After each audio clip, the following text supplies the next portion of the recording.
오늘 이 시간에는 말씀으로 지어자는 공동체라는 제목으로 말씀을 전하도록 하겠습니다.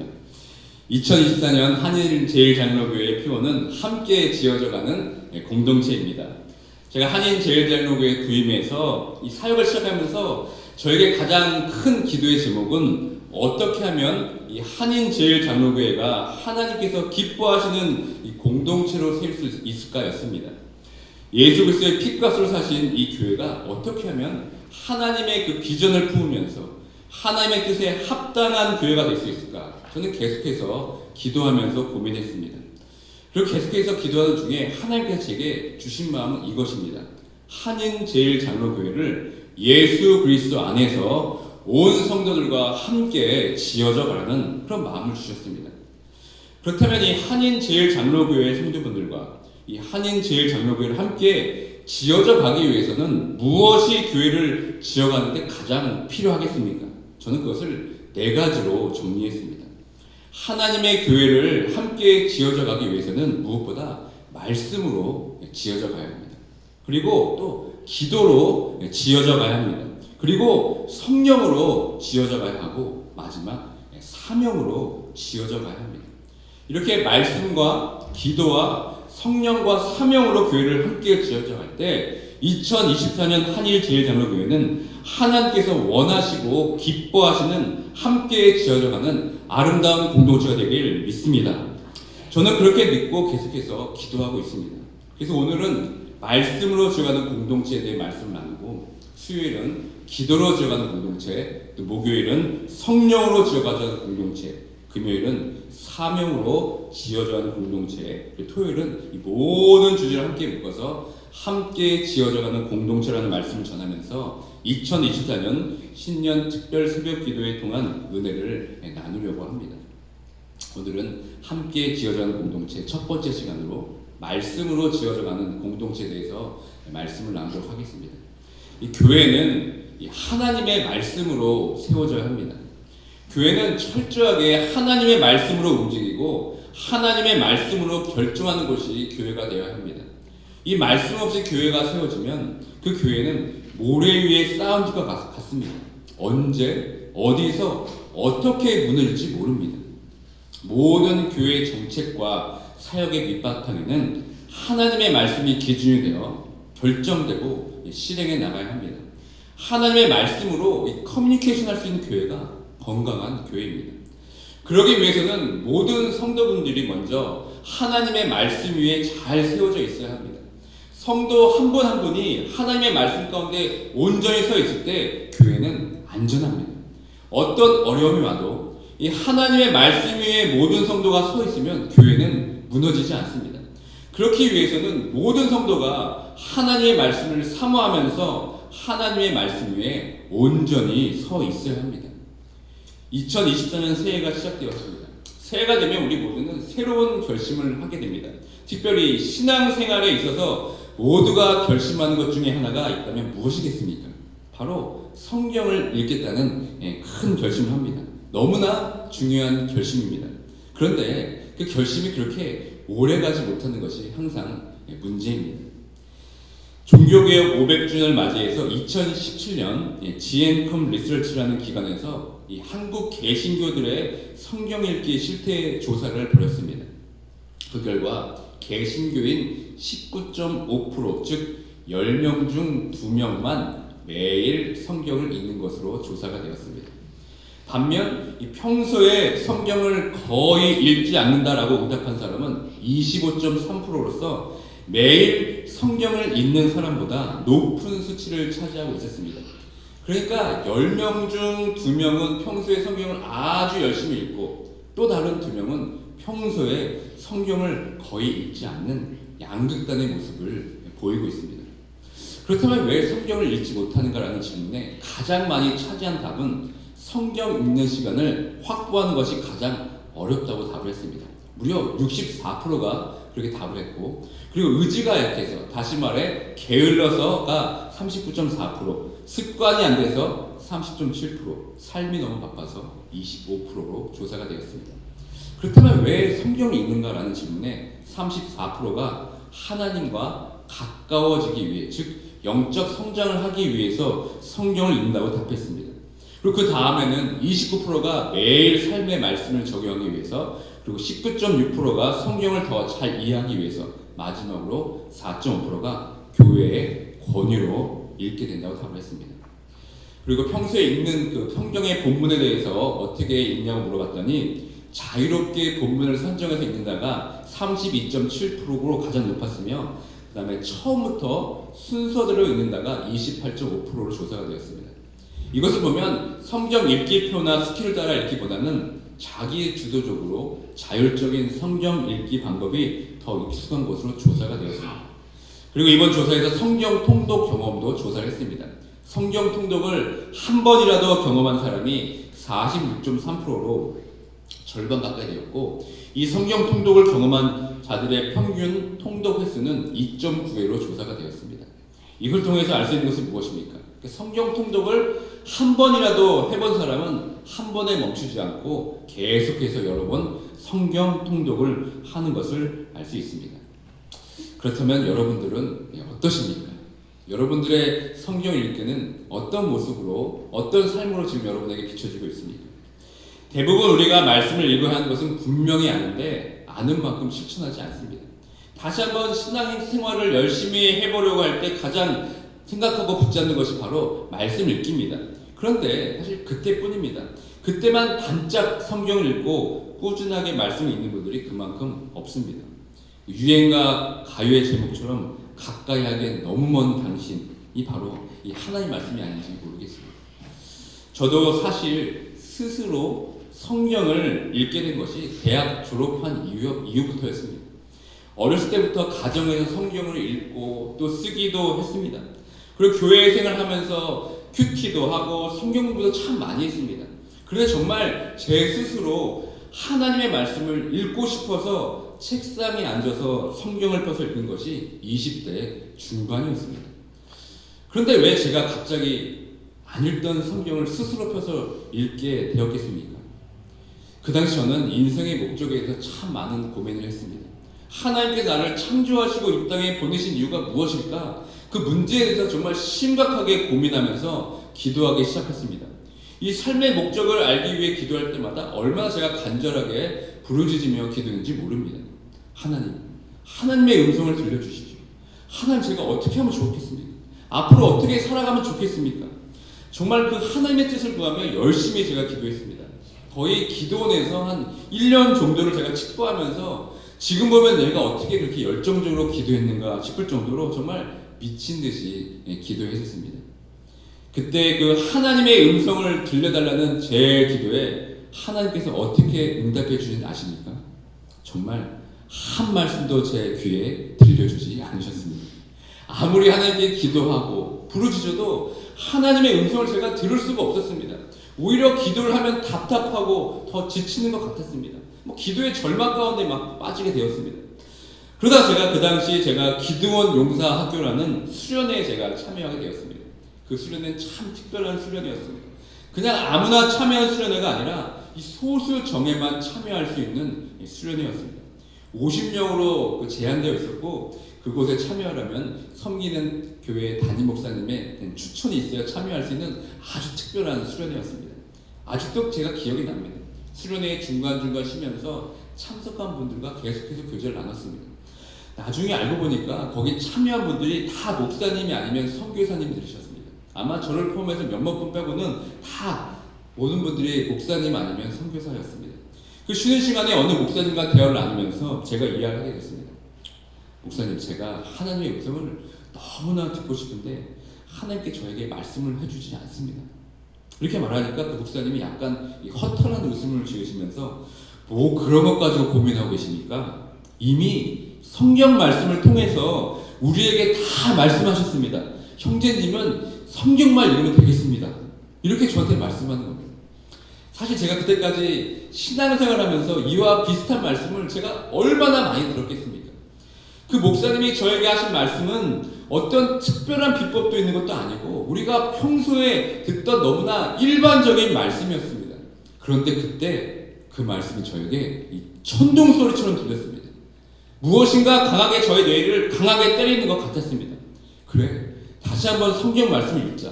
이 성경 말씀 안에 답이 있다. 성경 말씀이 곧 하나님의 음성이다라면서 제가 그들로부터 직접 성경을 펴서 스스로 읽게 되었습니다. 그래서 그때부터 매일 성경을 읽었습니다. 정말 그 말씀이 꿀송이처럼 달다는 것이 무엇인지 그때 처음으로 제가 경험하게 되었습니다. 그때부터 말씀 읽는 생활이 시작된 겁니다. 그러다 어느 날 제가 그렇게 갈망하고 기다렸던 이 하나님의 음성을 듣게 되는 사건이 있었습니다. 미국에 신학을 하기 위해서 유학을 결정하고 나서 마지막으로 대사관에 가서 비자 인터뷰가 있는 날이었습니다. 지금은 어떻게 되는지 모르겠지만 그 당시 인터뷰를 보려면 이 대사관 벽 밖까지 길게 줄을 섰어야만 했습니다. 그 당시 저는 비자 인터뷰를 준비한 서류가 그렇게 미국 비자를 받기 위한 충분한 서류가 아니었습니다. 그래서 기도를 참 많이 했습니다. 비자 인터뷰를 받기 위해서 서 있는 그때 얼마나 긴장되고 떨렸는지 모릅니다. 그러면서 기다리는 동안 제가 하나님께 간절히 기도했습니다. 그런데 갑자기 그때 한 말씀이 떠올랐습니다.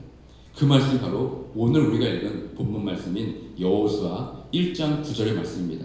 다 함께 다시 한번 여호수아 1장 9절 말씀을 읽겠습니다. 시작. 내가 내게 명령한 것이 아니냐. 강하고 담대하라. 두려워하지 말며 놀라지 말라. 네가 어디로 가든지 내 하나님 여호와가 너와 함께 하느니라 하시니라. 갑자기 제가 생각지도 못한 말씀이 제 귓가에 들리기 시작했습니다. 강하고 담대하라. 두려워하지 말라. 놀라지 말라. 내가 너와 함께 하겠다. 제가 전에 읽었던 말씀이 갑자기 떠오르면서 그 소리가 제 귓가에 정말 생생하게 들리는 것이었습니다. 그 뒤로 정말 두려웠던 제 마음은 온데간데 없고 제 마음 가운데 평안이 찾아온 것입니다. 그래, 하나님께서 나와 함께 해주시는구나. 정말 이렇게 믿게 되니까 마음의 두려움이 싹 사라졌습니다. 저에게는 처음 있는 경험이었습니다. 그러니까 우리가 기대하는 그 하나님의 음성은 누구누구야 하면서 하나님께서 구체적인 방법으로 내 귀에 직접 말씀해 주실 것 같은데 사실 그것이 아니었습니다. 물론 하나님께서 그렇게 말씀해 주실 수도 있습니다. 그러나 가장 정확한 하나님의 음성은 성경에 이미 기록된 말씀으로 우리에게 들려줄 때입니다. 우리가 하나님의 말씀을 읽지 않고 알지 못하면 우리는 하나님의 음성을 들을 수가 없습니다. 하나님은 이 성경 말씀을 통해서 우리에게 수없이 말씀하고 계시는데 우리가 성경 말씀을 읽지 않으면 우리는 하나님의 음성을 들을 수가 없습니다. 우리가 하나님의 말씀을 읽을 때 그것이 하나님의 음성으로 우리의 귀에 들리게 되는 것입니다. 여러분의 삶 가운데 얼마나 많은 고민이 있습니까? 얼마나 많은 문제들이 있습니까? 그리고 삶 가운데서 얼마나 많은 중요한 결정을 해야 되겠습니까? 그 순간순간마다 우리는 살아계신 하나님의 말씀을 듣고 결정해야 될 줄 믿습니다. 그것이 바로 하나님의 말씀대로 사는 삶입니다. 정말 여러분 하나님의 음성을 듣기 원하십니까? 그렇다면 성경을 펴서 읽으시길 바랍니다. 말씀 앞으로 나아가시길 바랍니다. 정말 간단한 여러분 진리입니다. 오늘 여러분들이 너무나 많이 들었던 이 성경 말씀을 읽으라는 이 오늘 강단의 선포가 여러분들에게 정말 천둥소리처럼 들려서 하나님의 말씀 앞으로 나아가는 모두가 되길 주님의 이름으로 축원드립니다. 그래서 그 하나님의 말씀으로 여러분들의 영혼을 깨우고 말씀 앞으로 인도하는 그런 귀한 결단이 있는 시간이 되길 주님의 이름으로 축원드립니다. 아멘. 또 한 가지 우리는 왜 하나님의 말씀을 읽어야 되겠습니까? 그것은 이 거짓되고 혼탁한 세상에서 우리를 거룩한 자로 부르셨기 때문입니다. 2022년 12월 13일 이 화요일 이 조 바이든 대통령은 동성 간 결혼을 합법화하는 연방법인 결혼존중법 Respect for Marriage Act에 서명을 했습니다. 이를 기념하기 위해서 이 백악관 성소자를 상징하는 무지개 무늬와 이 보랏빛 물결로 그것을 뒤덮였습니다. 게이와 레즈비언을 비롯해서 LGBTQ 사회를 대표하는 시민 수백 명이 모여서 동성 간 결혼을 합법화하는 연방법인 결혼존중법의 발효를 축하했습니다. 이 조 바이든 대통령은 이날 결혼존중법 서명에 앞서서 한 연설에서 이렇게 말했습니다. 이 법안은 결혼 평등권과 평등한 권리를 위해 싸운 여러 세대 부부의 용기와 희생을 가리는 기념비적인 민권 법안이라고 평가했습니다. 그러면서 결혼에 대해서 이렇게 정의했습니다. 결혼은 누구를 사랑하는가? 사랑하는 이에게 충실한 건가? 그 이상으로 복잡하지 않다. 먼저 결혼을 할지 누구와 할지 결정하는 것은 사람이 내릴 수 있는 가장 심오한 결정이라고 밝혔습니다. 참으로 충격적인 발언이 아닐 수 없습니다. 이날 결혼존중법의 통과로 인해서 한 남자와 한 여자가 남편과 아내로 결합하는 경우에만 결혼으로 인정하자는 1996년 결혼방어법 (Defense of Marriage Act가) 무효화됐습니다. 동성결혼에 대해 이미 미국인들은 2022년 5월 갤럽 조사에서 미국인 71%가 동성결혼을 법률로 인정해야 한다고 응답했습니다. 1996년에는 미국인의 27%만 동성결혼을 법률로 인정하려 했는데 26년 만에 이것이 완전히 뒤바뀌어 버렸습니다. 지금 여러분, 우리가 사는 세상이 지금 이렇습니다. 이런 세상에서 그리스도인들이 어떤 기준을 가지고 살아야겠습니까? 그리고 저희 자녀들은 어떤 세상에서 살게 되겠습니까? 제가 첫째 노예에게 이런 주제로 이야기했습니다. 그랬더니 아이가 대번 하는 말이 무슨 말인지 아십니까? 그것은 개인의 선택과 존중, 그런 의견을 존중해야 되는 건 아니냐고 아무렇지 않게 이야기하는 거 보면서 제가 참 놀랐습니다. 그때 여러분들은 어떻게 대답할 수 있겠습니까? 이 결혼의 기준은 개인의 선택의 존중이 아니라 한 남자와 한 여자가 결혼해서 한 몸을 이루는 것이 하나님께서 정해주신 창조 질서라고 우리가 말을 할 수 있어야 되지 않겠습니까? 이 세상을 말씀으로 창조하시고 말씀으로 통치하시는 하나의 말씀이 우리 선택의 기준이 되어야 되지 않겠습니까? 이제는 동성결혼은 절대 하면 안 된다라고 윽박지르고 끝나는 것으로 멈추면 안 됩니다. 이제는 하나님의 말씀으로 그것이 죄라고 이야기할 수 있어야 합니다. 성경에 보면 이 동성애를 죄라고 분명히 밝히고 있습니다.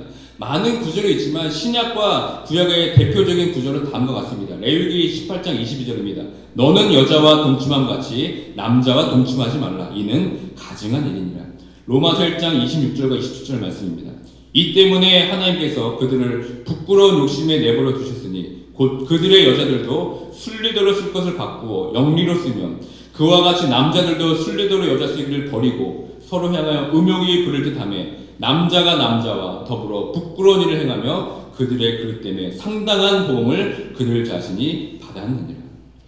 이 동성애 문제는 오늘날의 문제가 아니었습니다. 창세기부터 지금까지 계속되는 타락한 죄의 결과들입니다.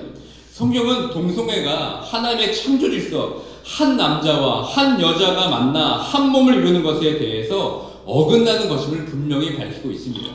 성경은 동성애는 타락한 사람들 가운데 있는 행위와 습관으로 규정하고 성경은 이를 엄격히 금하기 때문에 성경을 믿는 우리들은 동성애를 인정할 수 없다라고 자녀들에게 분명히 가르쳐야 합니다. 이것이 하나님의 말씀이고 하나님의 뜻입니다. 그러면 우리는 이 세상에 구별된 자로서 거룩한 자로서 살아가기 위해서 가장 필요한 것이 바로 하나님의 말씀입니다. 하나님의 말씀이 우리 삶의 기준이 되어야 하고 이 세상에 맞서 싸워 승리하기 위한 가장 결정적인 근거가 되어야 합니다. 그러므로 우리가 구원받은 하나님의 자녀로서 이 세상을 살아가면서 무엇을 결정하고 선택하는 것에 있어서 가장 근간이 되고 기준이 되는 것이 바로 하나님의 말씀입니다. 그렇기 때문에 이 하나님의 말씀이 기독교 기본 신앙의 가장 기초이면서 가장 중요한 것입니다. 이 말씀 없이는 우리가 온전한 신앙인으로 바로 설 수가 없습니다. 그리고 그 말씀 없이 교회가 온전히 지어져 갈 수가 없습니다. 말씀 없이 신앙의 성장이 이루어진다고 착각하면 큰 오산입니다. 말씀 없이 교회가 성장하게 되면은 또 다른 괴물을 키우는 것이나 마찬가지입니다. 말씀 없이 하루를 시작하지 않는다면, 말씀 없이 자녀를 양육하지 않는다면, 말씀 없이 교회에서 헌신과 봉사를 하고 있지 않는다면, 말씀 없이 교회의 리더의 위치에 있지 않다면 그것이야말로 가장 위험한 상태입니다. 말씀을 맺겠습니다. 2024년이 새롭게 시작되었습니다. 이제는 한인제일장로교회가 말씀으로 지어지는 공동체가 되길 원합니다. 그러기 위해서 내가 먼저 말씀을 위해 세워져야 합니다. 하나님이 여전히 우리에게 말씀하고 계십니다. 우리는 성경책을 펴서 읽기만 하면 됩니다. 저도 한인제일장로교회를 읽으면서 얼마나 마음이 두렵고 걱정과 염려가 많겠습니까? 그러나 하나님께서 그럴 때마다 오늘 본문을 읽었던 여호수아 1장 9절의 말씀을 여전히 제 귀에 생생하게 이렇게 들려주십니다. 강하고 담대하라. 두려워하지 말고 놀라지 말라. 네가 어디로 가든지 네 하나님 여호와께서 너와 함께 하겠노라. 오늘도 말씀하고 계십니다. 이것은 저에게만 있는 특권이 아닙니다.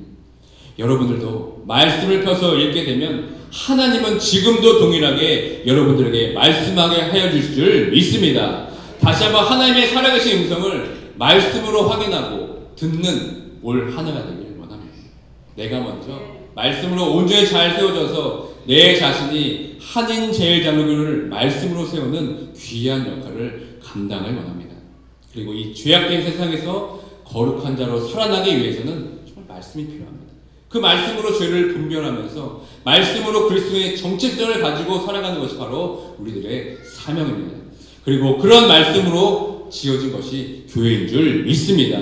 그래서 하루하루 내게 말씀하시는 그 음성을 듣고 매일매일 말씀으로 승리할 수 있는 내 자신과 또 가정과 한인 제일장로가 되길 주님의 이름으로 축원드립니다.